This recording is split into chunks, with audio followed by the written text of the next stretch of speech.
Hello friends, welcome back to the channel. So this is Dr. Bhavika here, PG resident ophthalmology, AIMS, New Delhi. So in this video, I'll be discussing the image-based questions that can be asked in upcoming NEET and AIMS exam. And so I'll be giving a pause of around 5 to 10 seconds after showing the image for you to identify the image, and then I'll discuss the image and the potential questions related to it that can be asked in the exam. So let's start our discussion. So here is the first image.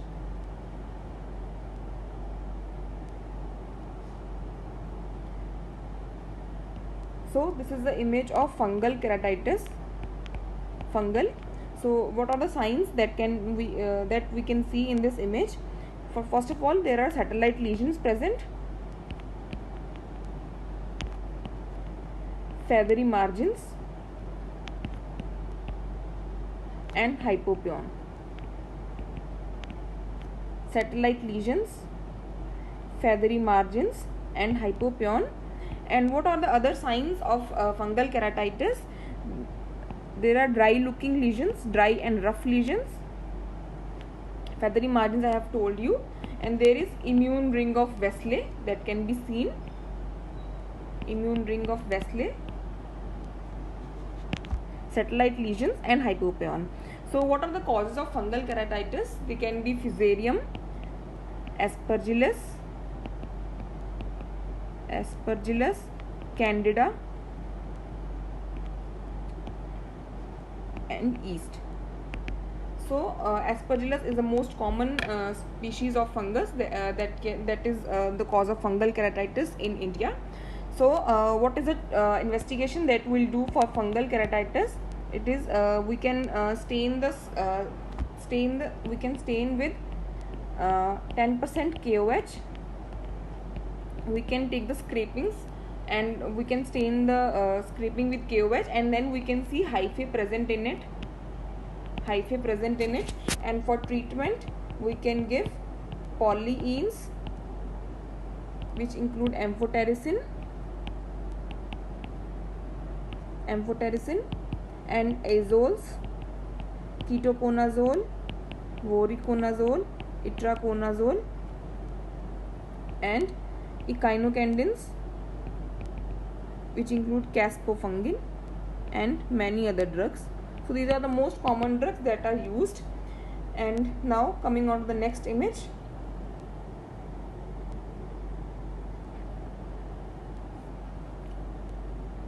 This image is of viral keratitis. Here you can see dendrites. These are the dendrites present. So now I will be discussing the features of viral keratitis. The causative agents, it can be herpes simplex, herpes zoster, adenoviral, but most common is herpes simplex keratitis. And there are many signs and symptoms associated with viral keratitis. There can be decreased sensation in the cornea, pain, redness, photophobia, lacrimation, that all can be present. And for the herpes simplex virus, there are 3 types present. First one is epithelial. It is associated with dendrites. Here you can see the dendrites present. And then there can be geographical ulcer. And then there will be stromal keratitis. Stromal keratitis can be necrotizing type or immune type. And for the endothelial, they can be disciform scar present. And for the herpes zoster virus, there one rule that there are skin lesions present in herpes zoster, and it never crosses midline.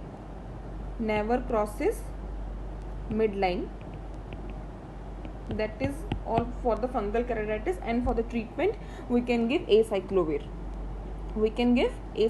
For the viral keratitis. Now the next image.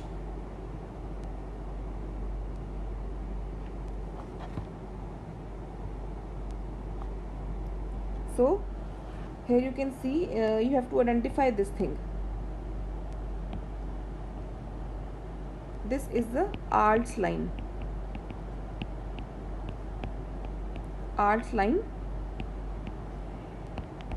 It is seen in trachoma. Trachoma. Now the causative agent for trachoma, it is caused by chlamydia. Serotypes A to C. Now there are two stages of trachoma. First one is the inflammatory stage and then cicatricial stage. Inflammatory stage is mostly seen in children, and cicatricial, it is seen in adults. This is the sequelae of the inflammatory stage. So here for the in the inflammatory stage, basically there is follicular conjunctivitis. Inflammatory follicular conjunctivitis is present in inflammatory stage, and for the cicatricial there can be Arl's line present. Arl's line, it is a linear scar which is situated just above and parallel to the eyelid margin. So this is present just above and here, just above and parallel to the eyelid margin. And there can be Herbert pits also in cicatricial stage. Herbert pits. So these are the pigmented depressions which can be found in the superficial limbus, which represent the sites of prior follicles in the active stage. So these are the Herbert pits, and for the treatment we can give doxycycline 100 mg BD doxycycline. And WHO has identified as trachoma in 5 stages, that is FISTRO. First one is a follicular stage. In follicular stage, if there is presence of more than 5 or more than 5 follicles in the upper tarsal conjunctiva measuring more than 0.5 mm, then that is considered as a follicular stage. Second one is the intense stage.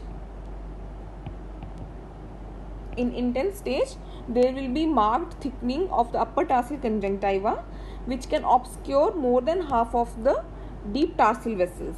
That is obscuring of the vessels. Obscuring of vessels. In S stage, there will be scarring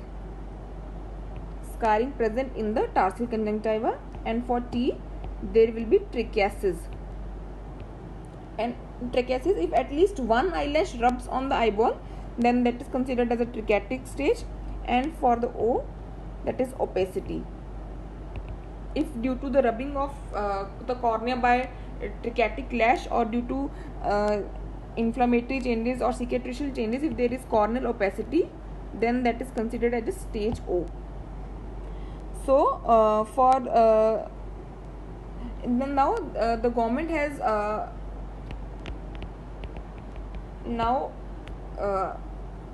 started SAFE strategy for the elimination of the trachoma. In SAFE strategy, first S is for the surgical correction of the trichiatic lashes.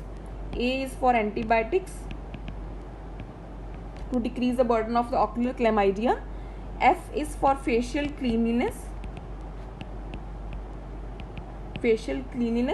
and E is for environmental improvements.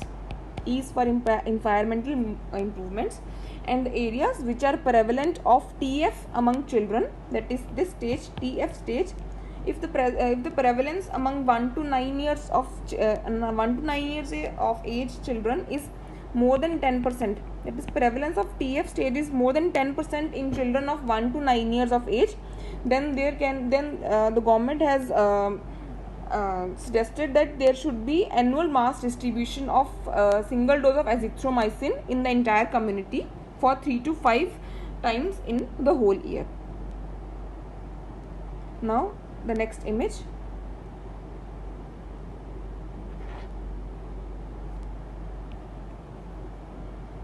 This is corneal verticillata or vortex keratopathy. it is a wall-like pattern of golden or brown, golden or gray color deposits that are seen in the interpalpebral portion of the cornea, mostly on the lower side. This is the interpalpebral portion of the cornea, and in the lower side. It can be due to some medications which the person is taking, due to the systemic ocular manifestation of the systemic medication that a person is taking. Most common drugs that are responsible for the vertex keratopathy are amiodarone. This is an antiarrhythmic drug. Amiodarone, this is the most common cause for cornea verticillata or vortex keratopathy. Other drugs which can be responsible for the vortex keratopathy are chloroquine, hydroxychloroquine, indomethacin.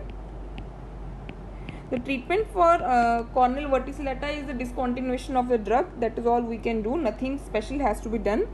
So with time it may improve, and nothing special has to be done for that. Now this is the next image.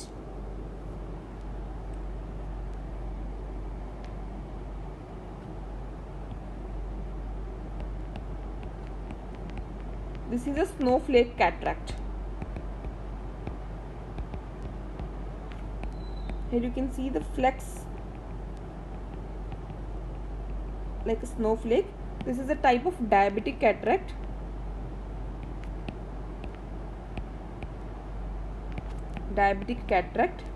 So in this the most common type of diabetic cataract is nuclear sclerotic cataract.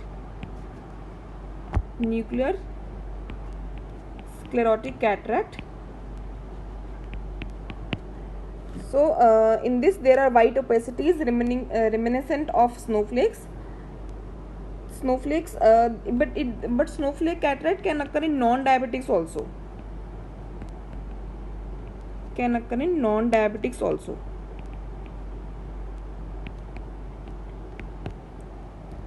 So here this is the next image.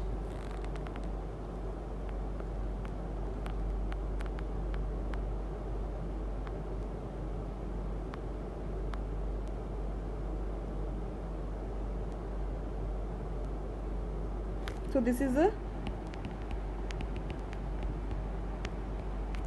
Christmas tree cataract.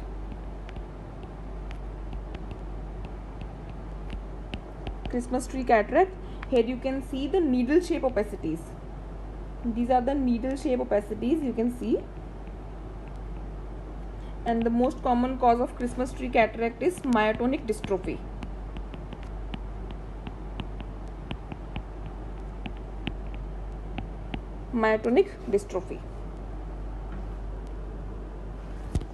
And because the cataract did not cause any significant decrease in the vision, so patient can be monitored. Patient can be put on follow-up. If any significant decrease in the vision is noted, then we can go for the cataract extraction. Now this is the next image.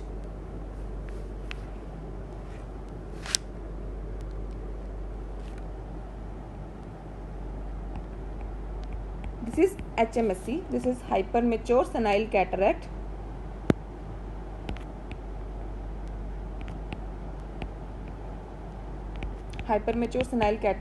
Here you can see there is liquefaction of the cortex and sinking of the dense nucleus to the bottom of the capsular bag.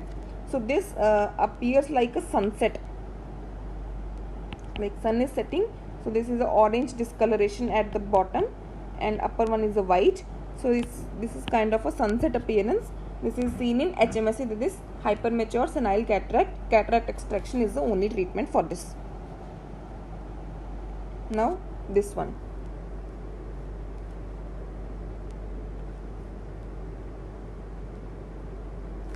This is all droplet cataract.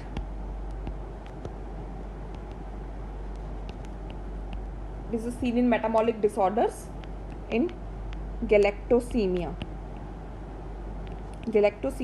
It can occur due to the 3 possible enzymes which are involved in the metabolism of galactose, that is galactokinase,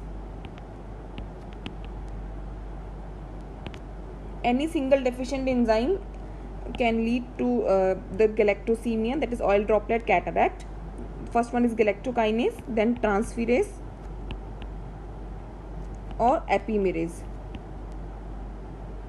Please do not confuse oil droplet cataract with the oil droplet reflex. Oil droplet reflex, which is seen in keratoconus. I will also be discussing this in the subsequent images. There are two different things, oil droplet cataract and oil droplet reflex. Oil droplet cataract is seen in galactosemia, and oil droplet reflex, it is seen in keratoconus. And in galactosemia, there is accumulation of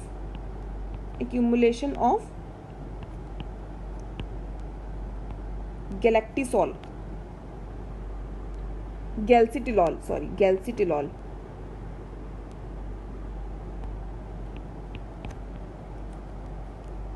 Now this is the next image.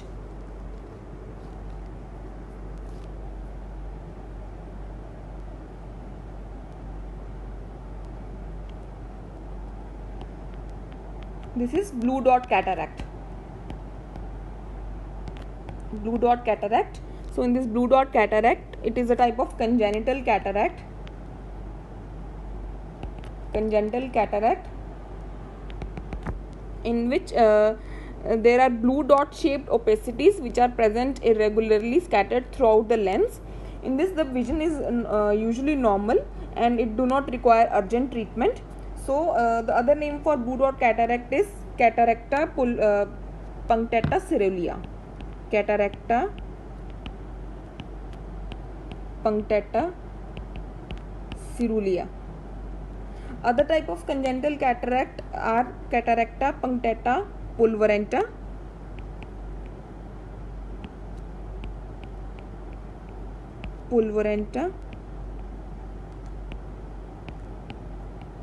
zonular cataract, and polar cataract. These are the other types of congenital cataract present, and total cataract also.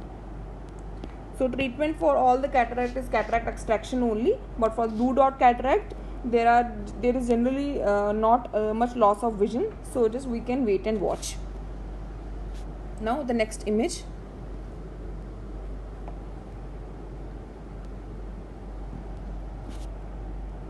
So this is anterior lenticonus. So here you can see the abnormal shape of the lens. This is anterior lenticonus. So this is present mainly in Alport syndrome. Alport syndrome, and other syndrome which can be associated with anterior lenticonus is Vandenberg syndrome. Vandenberg syndrome. In Alport syndrome, it is usually bilateral, and for Vandenberg syndrome, other associated features which can be present in Vandenberg syndrome are: first one is anterior lenticonus, then it is poliosis, that is graying of eyelashes, heterochromia iridis, that is difference of iris color between the two eyes, heterochromia iridis, and telecanthus.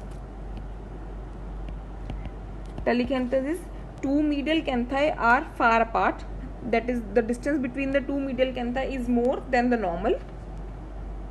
That is all which is present in the Vandenberg syndrome. So the next image is this. This is the posterior lenticonus. Please do not confuse posterior lenticonus with the anterior lenticonus. This is the posterior lenticonus. How you can differentiate between the posterior and the anterior lenticonus? You can see this is the slit lamp image of the cornea, and this is the behind cornea. This is the anterior part of the cornea. So this is anterior lenticonus, and in this image corneal image is present here. So this is the anterior part of the lens, and this is the posterior part of the lens. So this is posterior lenticonus, and the syndrome most commonly associated with posterior lenticonus is Loewe syndrome. Loewe syndrome, it is mostly unilateral, and posterior lenticonus is more common than anterior lenticonus. And the Loewe syndrome, it is usually called as oculocerebrorenal syndrome due to the manifestations of cerebral and renal manifestations associated with it. Oculocerebrorenal syndrome.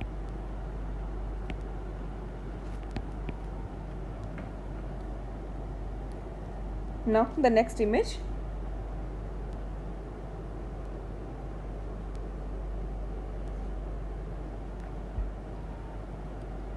So this is the keratoconus.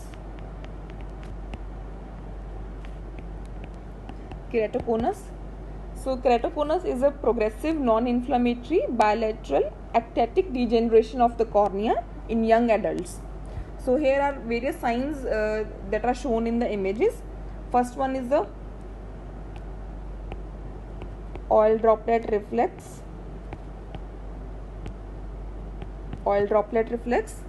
Then these straight lines, here you can see the straight lines. These are known as Vogt striae. There are breaks in the Descemet membrane.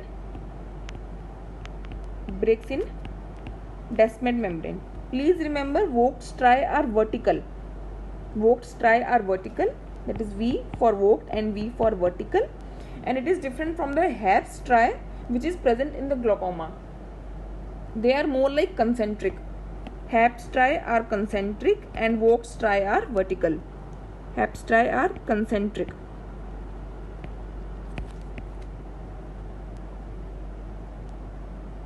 Concentric. Now this is the fissure ring. This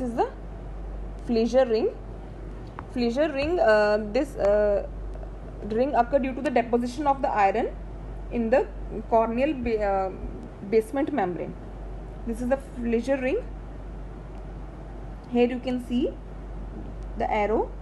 You can see this ring present. This is a fissure ring due to the deposition of the iron.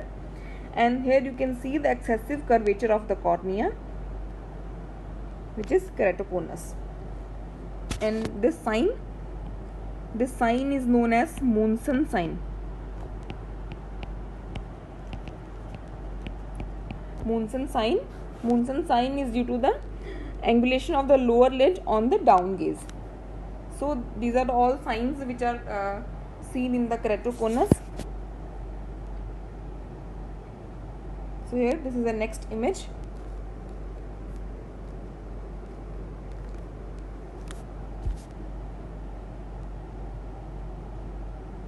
This is Graves' ophthalmopathy.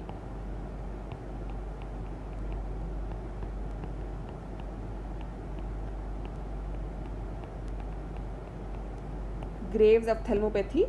Here you can see this is the Cocker sign. Cocker sign, it describes a staring and more frightened appearance of the eyes when the patient tries to look with the attentive fixation. And this is the von Graefe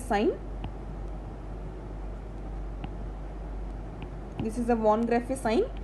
Here you can see the retarded descent of the upper lid on down gaze. So in this left eye, here you can see the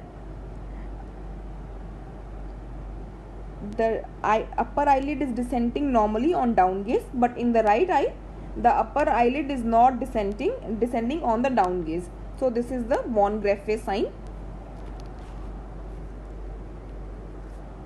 Next is the lid retraction.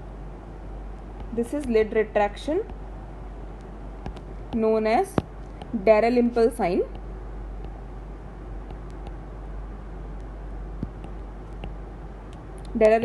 Here in this, normally what happens is the upper lid margin usually cover almost 2 mm below the limbus. So this is the limbus. Though here in you can see in the normal eye, the upper lid is covering almost 2 mm of the upper cornea, but in this the diseased eye, here you can see the upper lid is not covering the upper part of the cornea. Instead, a superior part of the sclera is visible. Superior part, here you can see some of the superior part of the sclera is visible. So this is known as scleral show, also known as lid retraction, also known as Dalrymple sign. And here you can see proptosis present. Now what are the other signs of Graves' ophthalmopathy? There can be Mobius sign, that is lack of convergence.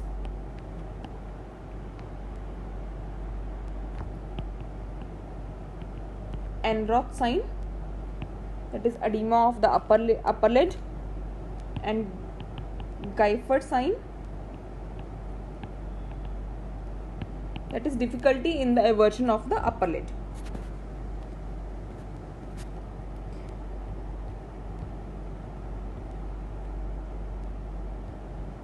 Gifford sign, that is difficulty in the eversion of the upper lid.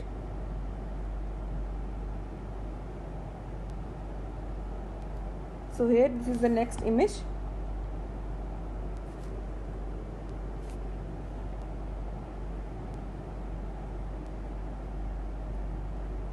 This is the image of a stenopic slit.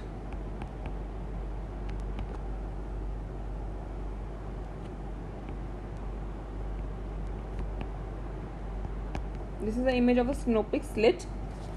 What are the function of the stenopic slit? It can be used for optical iridectomy.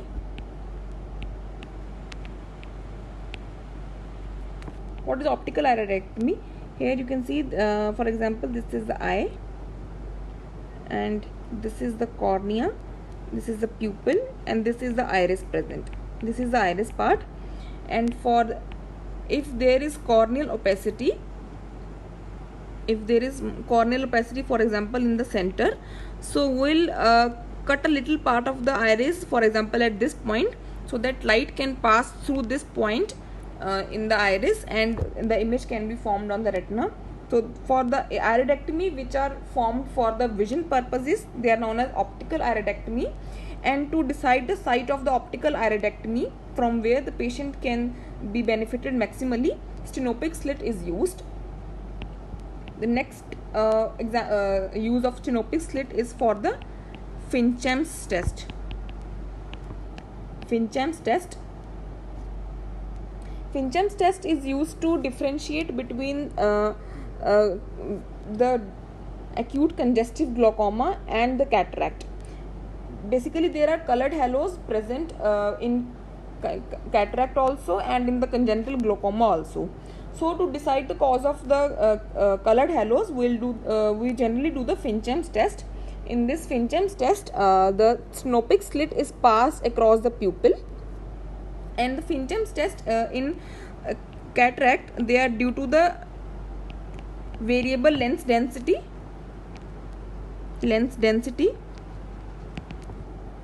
and for the glaucoma, it is due to the corneal edema.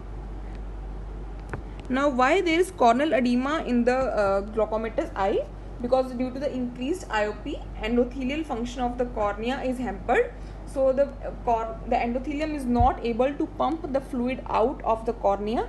So there will be fluid present in the cornea and leading to the corneal edema. So the corneal edema can lead to the colored halos. But if we'll use Fincham's test, in this the stenopic slit is passed across the pupil, the lenticular halo, it will show a break in the halo due to the abrupt density in the cataract. But if the corneal halo, it will not show the break in the halo, but instead it will show a reduction in the brightness of the halo, which can be due to the change in edema. Which can be due to the change in edema. So if the colored halos break, then the cause of colored halos is cataract. But if the colored halos do not break, but if there is reduction in the brightness of the colored halos, the cause is glaucoma. Now the other use of stenopic slit is for to treat astigmatism.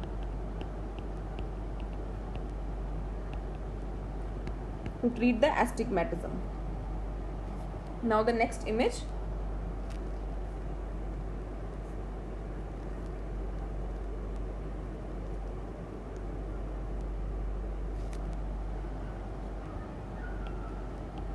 This is a teardrop sign. This is a teardrop sign, most commonly seen in the blowout fracture. Blowout fracture. What is a blowout fracture? It is a traumatic deformity of the orbital floor or the medial wall resulting from the impact of the blunt object. So if there will be injury, there is injury to the eye with a blunt object, there can be blowout fracture present. Usually we know that the medial wall of the eye is the weakest wall, but in blowout fracture most commonly injured is the inferior wall of the orbit. Why? Because the medial wall, it is buttressed by the bone separating the ethmoidal air cells. That is, there is support to the medial wall of the ethmoidal of the bone of the ethmoidal air cells. So the most potential wall which can be affected by the blowout fracture is the inferior wall of the orbit. So in this there will be teardrop sign. What is teardrop sign? In this there will be herniation of the orbital contents and the periorbital fat and the inferior rectus muscle. So here you can see there is break in the inferior wall, and here you can see the herniation of the orbital contents that can be seen along with the periorbital fat and the inferior rectus muscle. Now what are the other signs of the blowout fracture? There can be pain present, anophthalmos,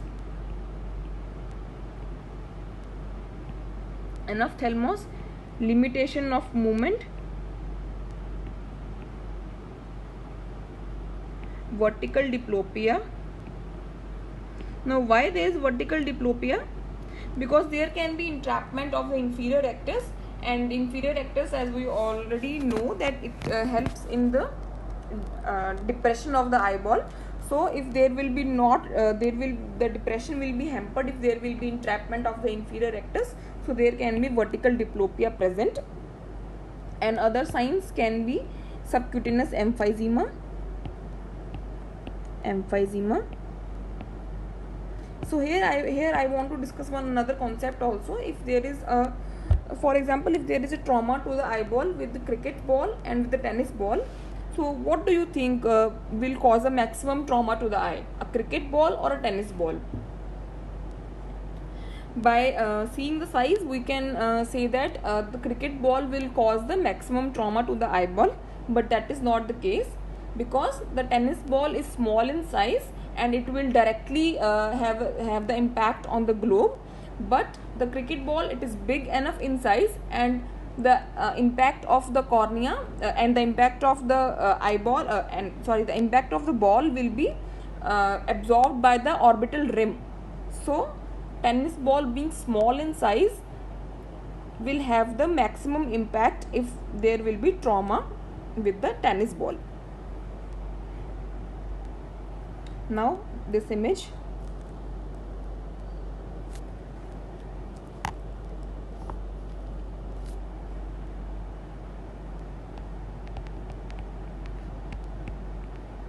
This is a Bitot spot. This is which can be seen in the vitamin A deficiency, also vitamin A deficiency known as xerophthalmia or xerosis. So here is a classification for the xerophthalmia. First one is night blindness, XN, night blindness. X1A, conjunctival xerosis. X1B, this stage, that is Bitot spot. X2, corneal xerosis. X3A, corneal ulceration. involving less than 1/3 of the corneal surface, and if involvement is more than one third, then that is X3B, more than 1/3. XS, formation of a scar, and XF if there are fundal changes also, that is xerophthalmic fundus. Xerophthalmic fundus. So there is also one criteria for assessing the public health significance of the xerophthalmia and vitamin A deficiency. So based on the prevalence, if the prevalence of night blindness, it is more than 1%, then that is considered as a public health, then that is of a public health significance. So that we have to treat it aggressively. And if bitoid spot incidence is more than 0.5%, then that is a public health significance of xerophthalmia. And if corneal xerosis, it is more than 0.01%, and scars excess if it is more than 0.05%, and if the serum retinol levels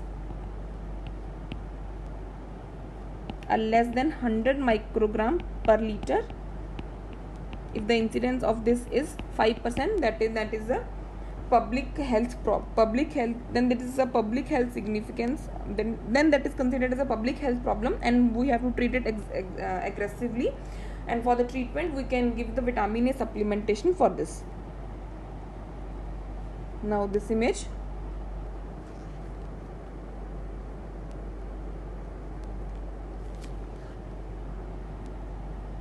here you can see this image.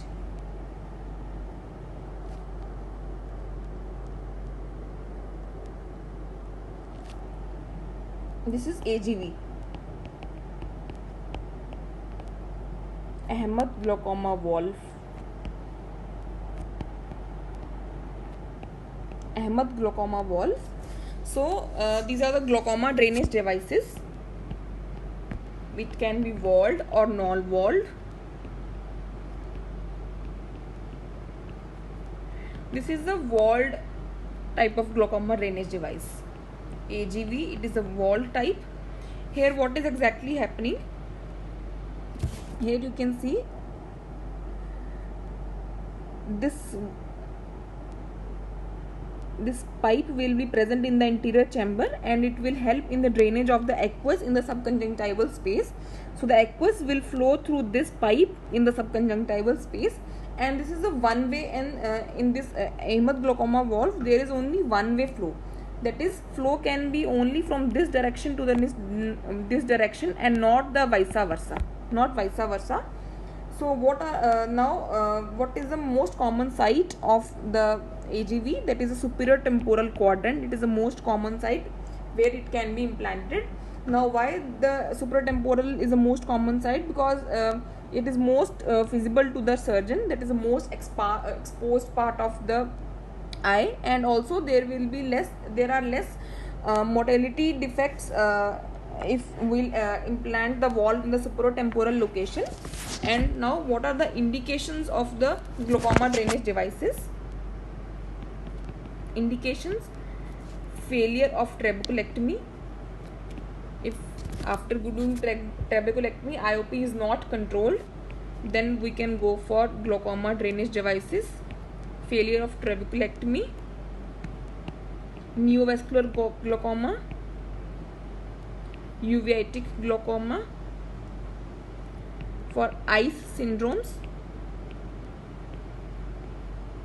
that is iridocorneal endothelial syndrome. So here these are the indications that are for the implantation of the glaucoma drainage devices. Now next image. So before discussing this image, I want you to tell something about tonometry. Tonometry, that is for the measurement of the intraocular pressure. It can be by indentation, or it can be by applanation. Indentation most commonly uses Schwartz tonometer. So indentation most commonly uses the Schwartz tonometer. So in Schwartz tonometer, the IOP it is mostly dependent upon the scleral rigidity of the patient. If the sclera is thin, like in myopia, there will be less rigidity of the sclera, and for the thick sclera, like in hypermetropia, there will be more rigidity present. Then that means reading can be more in the hypermetropia and reading can be falsely less in the myopia. Now the indentation, there are two principles for indentation. First one is the fixed force and the second one is the variable force.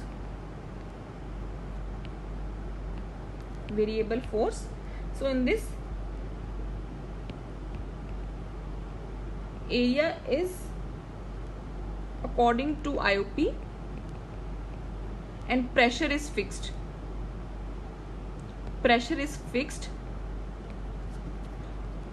And in this, area is fixed. And there are variable instruments that are based on the variable force applanation tonometry. They are TonoPen, Perkins, Goldman, Rebound, Pulsar, and Airpuff. So these are the various classification of the instruments for the tonometry. I repeat, first one is the indentation and then is applanation. These are the principal, indentation and applanation. For the indentation, there is one instrument present, that is Schwartz tonometer. For applanation, fixed force principle and the variable force principle. In this, the pressure is fixed and in this the area is fixed. And for the variable force tonometer, there are various instruments: TonoPen, Perkins, Goldman, Rebound, Pulsar, and Airpuff. So now this image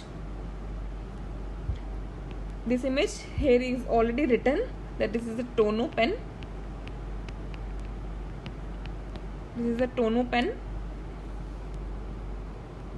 Now what is the use of the TonoPen? So here for the TonoPen, it is mainly used for the children and for the bedridden patient, that is supine patient that are not able to sit on the slit lamp, and when there is gross corneal pathology. So in these cases, TonoPen can be used for the measurement of the IOP, because if there is gross corneal pathology, for example, there is the opacity present in the cornea, so the applanation, other instruments like applanation, they can give the false results. So for best instrument for the measurement of IOP in gross corneal pathology is TonoPen. And for children also, Perkins, TonoPen is more preferred than Perkins. TonoPen is preferred over Perkins for children.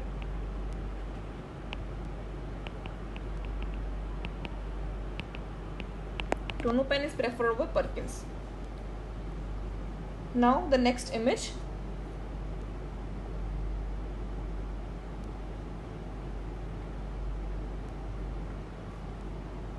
This is the image of applanation tonometry. Goldman applanation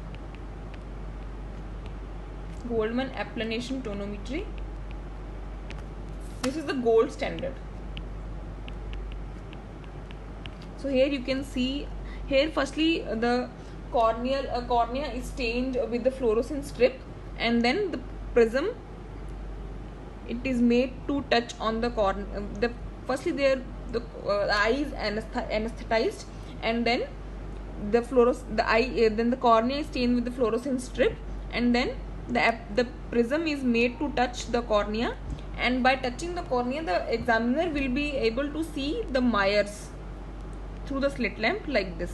These are the Meyers which can be which are formed when the patient's cornea is touched by the prism.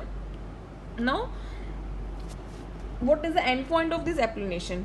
Now, if the inner edges of the semicircles, if they just touch each other, now we have to note the point when these inner edges of the semicircle, they just touch each other, and that particular point and that particular reading is the IOP of that particular eye. Fine.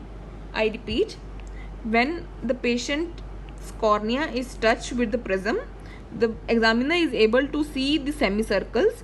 Now we have to make sure that these semicircles, their inner edges meet, and that particular reading which they meet is the IOP of that patient. Fine. Now this image, I think this is very simple image.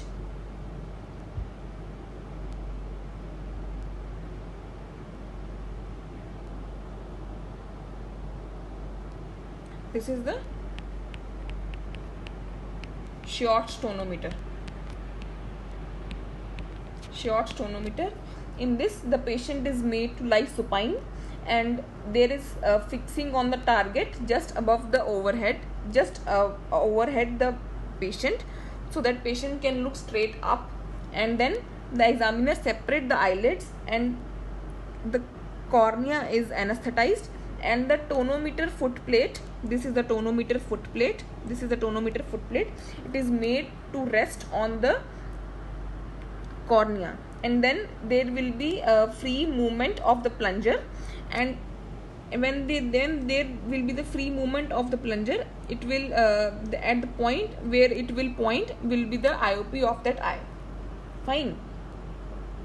I repeat, patient is made to lie supine, and then the cornea is anesthetized, and target is given to the patient so that patient can look straight up, and then the footplate is made to rest on the cornea, and now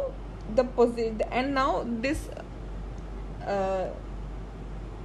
plunger is now the plunger will be moving. Now the point the position it will point on the scale will be the respective IOP of that eye. Now here there are the various parts. This is the scale, this is the needle, and this is the lever arm, this is the plunger, this is the holder, this is the footplate, and this is the test block. Now the question which can be asked also is what are the various ways which can be used for cleaning the Schwartz tonometer. So there can be either ether or sodium hypochlorite. These can be used to clean the Schwartz tonometer. Fine. Now the next image.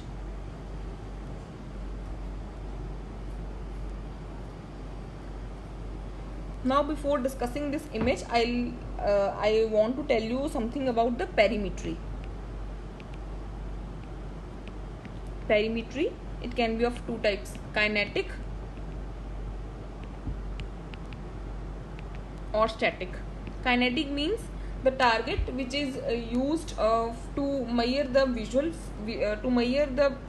visual field or to do the perimetry is kinetic. It is moving. Target is moving, and in this target is static. Fine. Now for the kinetic, if it can be used for measuring the central field or the peripheral field. For the central, it is done by the Jerem screen.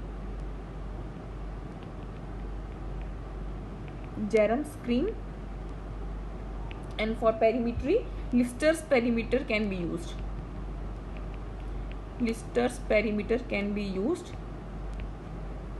Also Goldman perimeter.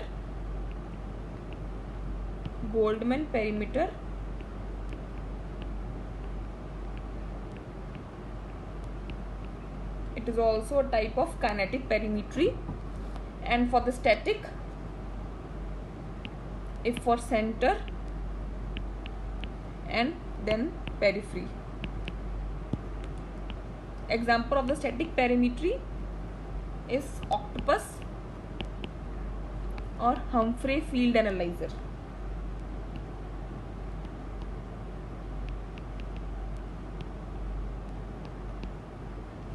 Humphrey field analyzer. So here this image, this is the GVF, Goldman visual field.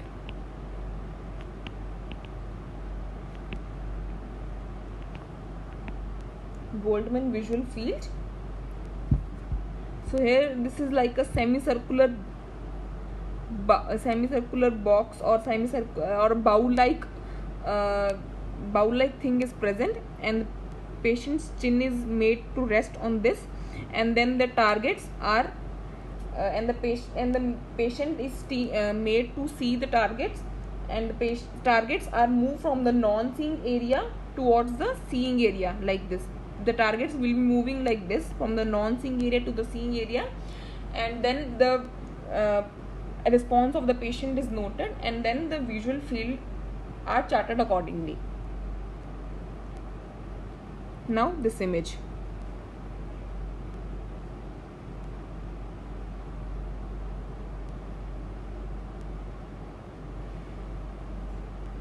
This is HVF, Humphrey visual field. Humphrey visual field, that is a static perimetry. So here this is the interpretation of the Humphrey field, Humphrey visual, Humphrey's visual field. So this is the static perimetry, and it is based upon the SITA principle. What is the SITA principle? That is Swedish Interactive Threshold Algorithm. So in the exam they can show you this image, and they can ask you to identify the machine on which this test has been done. So you have to just write the Humphrey visual field, or so this is a Humphrey's visual field or Humphrey field analyzer. Now the next image. Now this is the visual field effects that are that can be detected on the Humphrey visual field. So this is a central scotoma. Here very well this is evident very well. Central scotoma, that is dark spot present in the center of the field of the vision. Now the paracentral scotoma. What is paracentral scotoma? It occurs near the central visual field, and it affects the peripheral vision, occurring near the central visual field. Now the centrocecal scotoma, that is a horizontal defect situated between the central point and the blind spot, that like this. This is the central point and the blind spot. The scotoma present between these is known as centrocecal scotoma, and Jerem scotoma, also known as arcuate scotoma, because of its arcuate shape. It occurs when the arcuate fibers are affected. So if it is present only in the upper part, it is known as arcuate or the Jerem scotoma, and if it is present below also, that is inferiorly also, then that is known as double arcuate or ring scotoma.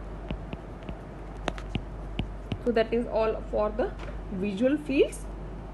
Now the next image.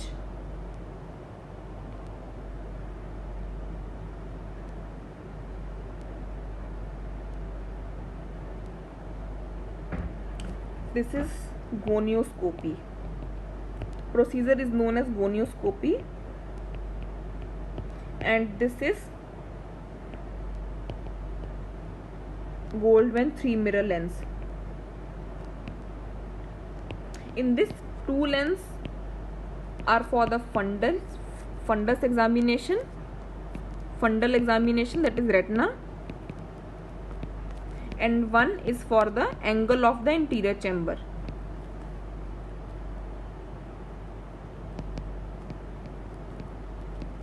Angle of the interior chamber. So this is the image that the examiner this is the image that examiner can see on the slit lamp. So this is the image of the angle. This first one is a Schwall base line, and this is the anterior part of the trabecular meshwork, also known as non-pigmented trabecular meshwork. Then this is a pigmented trabecular meshwork. Here you can see this is a pigmented part. This is known as a posterior trabecular meshwork. Then the scleral spur, and then the ciliary body band. Now, based on the structure which can be seen by the examiner on the slit lamp using gonio lens, it can be divided into open angle or the closed angle. If all the structures are present, then that is known as open angle, and if all the structures are not visible, then that is known as narrow angle glaucoma or closed angle glaucoma. Now this procedure.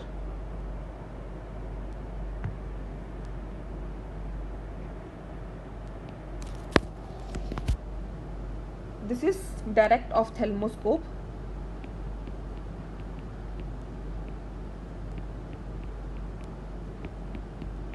This procedure is done by the examiner by going as close as possible to the patient, and the magnification provided by this instrument is 15x, and the field that can be viewed by the examiner is 3 mm, that is 2 disc diameter. One disc diameter is 1.5 mm, so 2 disc means 2 into 1.5, that is 3 mm, and the image formed is virtual and erect.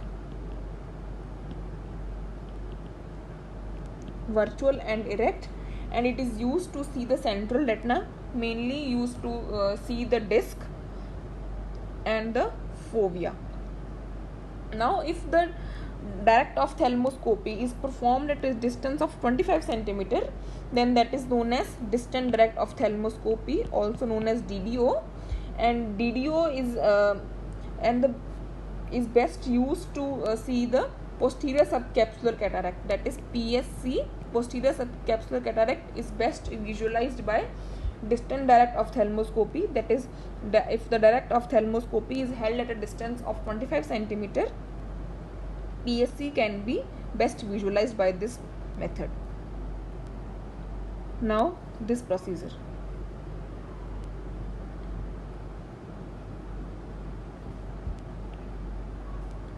This is indirect ophthalmoscopy.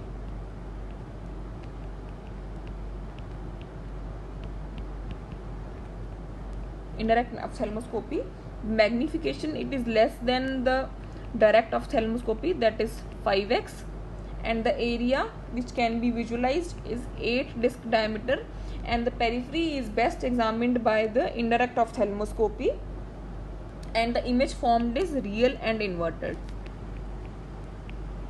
Now there are various lenses that are used by the ophthalmologist to examine the retina. Now there are 20 diopter lens, 60 diopter lens, and 90 diopter lens.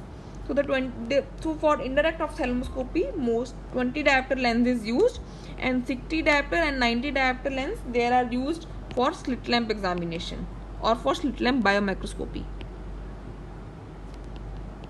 Slit lamp examination. So for indirect ophthalmoscopy, 20 diopter lens is used. Now this image.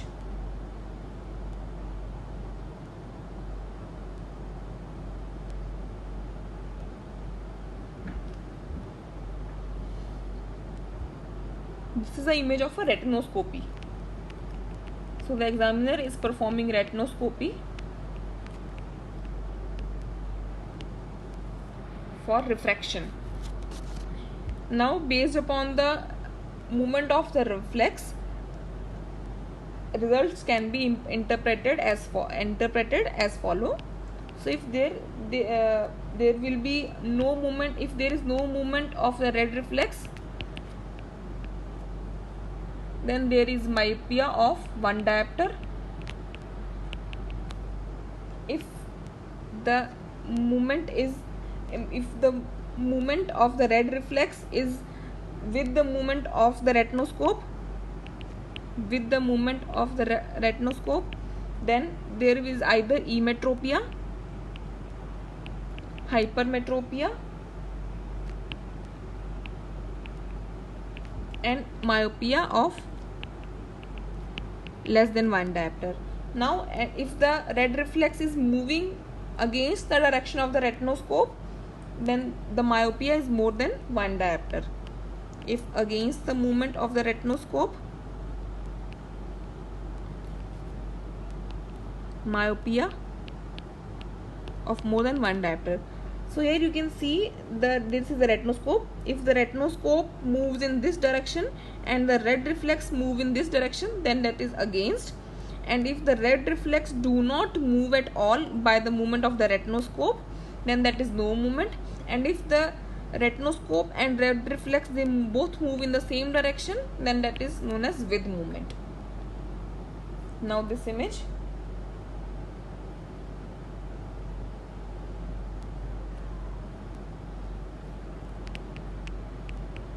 This is electroretinogram.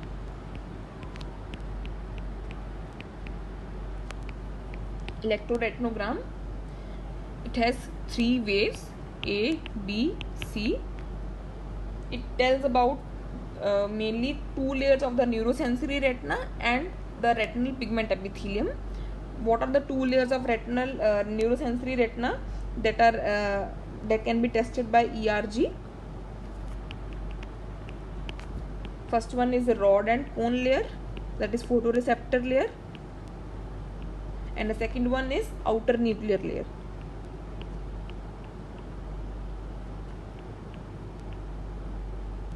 Outer nuclear layer. Now, what are the indication of the ERG? It can assess the macular function, which is in which there is unexplained or central loss of vision, like in Stargardt's dystrophy or cone dystrophy, or in retinitis pigmentosa.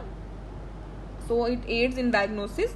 So what does the A wave represent? A wave represent rod and cone's activity. B wave represent bipolar and Muller cell, that is outer nuclear layer, bipolar and Muller cell. And C wave, it represent function of RPE. So in retinitis pigmentosa, there is decreased amplitude of both B and A wave. Decreased amplitude of B and A wave. So friends, that is all for this video, for the image based video. So thank you friends for watching the video, and if you like the video, please like, subscribe and share. And if you want me to discuss any topic, please put it in the comment section. And if there are any queries related to any diagram or anything, you can discuss it in the comment section below. So friends, thank you very much.